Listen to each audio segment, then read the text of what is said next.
On June 24, 2025, an ancient ceremony resurfaced born from a long-lost vast empire, older than modern religion and still worshipping many gods today. It's called syncretism.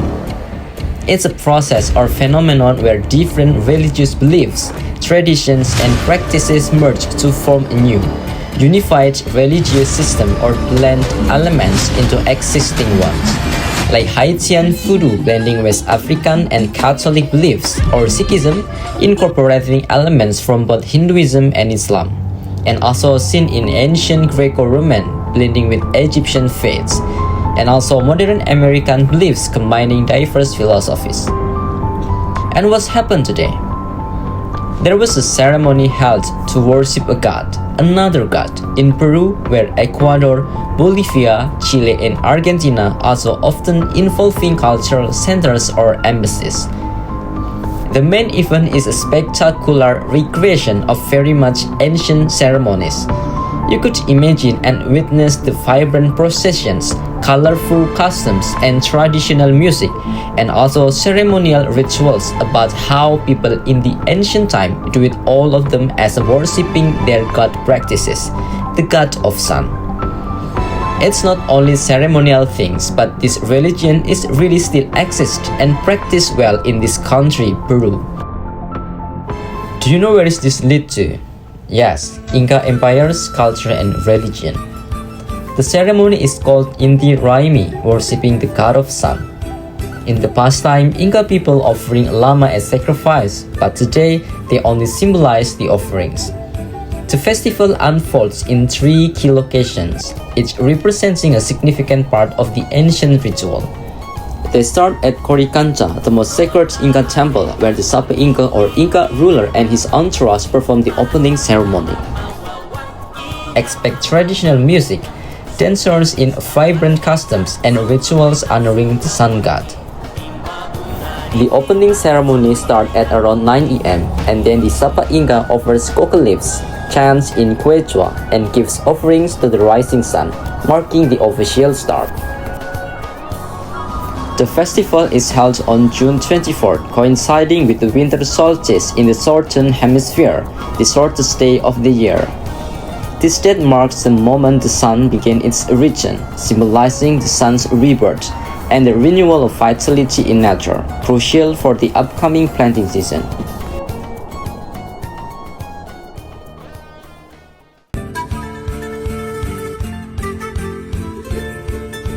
The processions move to Cusco Main Square, Haucaipata Square, where the Inca addresses the crowd and performs symbolic rituals. The festival's grand finale happens at the Sacsayhuaman archaeological site, where thousands gather to witness the dramatic reenactment of the ancient rituals. Performers reenact prayers, offerings, and a symbolic sacrifice in honor of the sun god.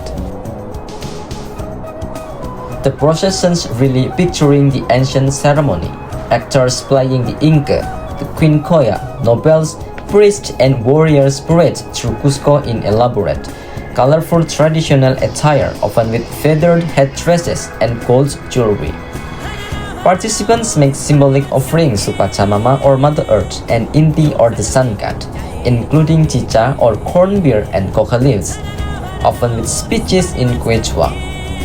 Traditional Indian music with flutes or zamponas and drums fills the air as dancers perform energetic routines. While the central figure, the Sapa Inca, wears regal robes and a golden headdress, invoking the sun and symbolizing divine connection. There are specific requirements and careful selection for the actor playing the Sapa Inca, focusing on resemblance, presence, and wearing authentic-looking regalia like golden headdresses and rich robes to embody the divine ruler and son of the sun god. Only honored actors chosen for their suitability participate in these key roles, because for them, the role isn't just theatrical, it's a symbolic representation of the Inca Emperor's divine connection and central role in the ancient religious and political life.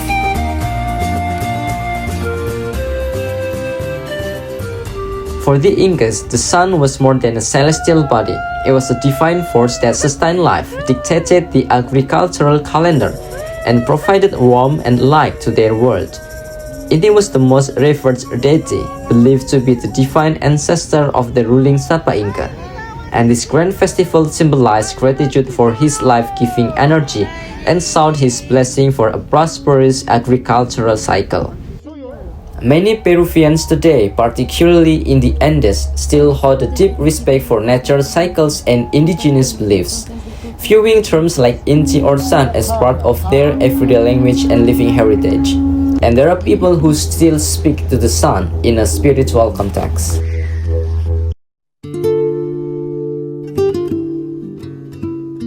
The festival is filled with powerful symbolic acts that reflect Andean spirituality, such as coca leaf offerings for protection and prosperity, fire rituals symbolizing the return of the sun energy, and then in the chicha ceremony, the Sapa Inca pours chicha or fermented corn drink onto the ground as an offering to Pachamama or Mother Earth.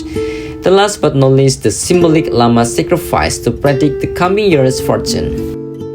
Moreover, there are differences in the Inti Raymi ceremony across Peru, Ecuador, Chile, and other Andean regions, even though they share the same Inca roots. In Ecuador, particularly among Quechua communities in Otavalo and Imbabura, Inti Raymi blends more deeply with living indigenous traditions featuring communal dancing, drum music, cleansing rituals, and agricultural thanksgiving, often mixed with Catholic elements introduced during colonization.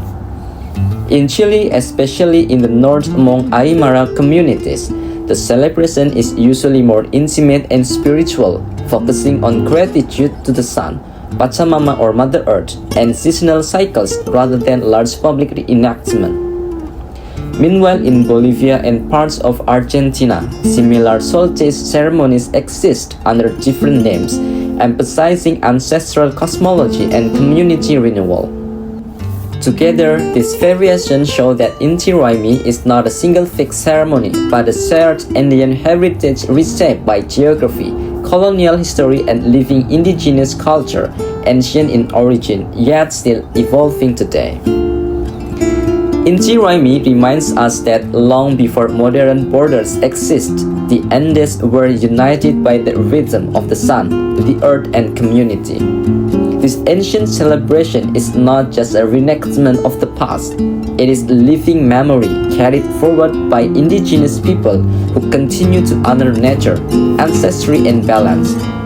By learning about Inti Raymi, we don't just witness a ceremony, we listen to a worldview that teaches gratitude, harmony, and respect for the forces that sustain life.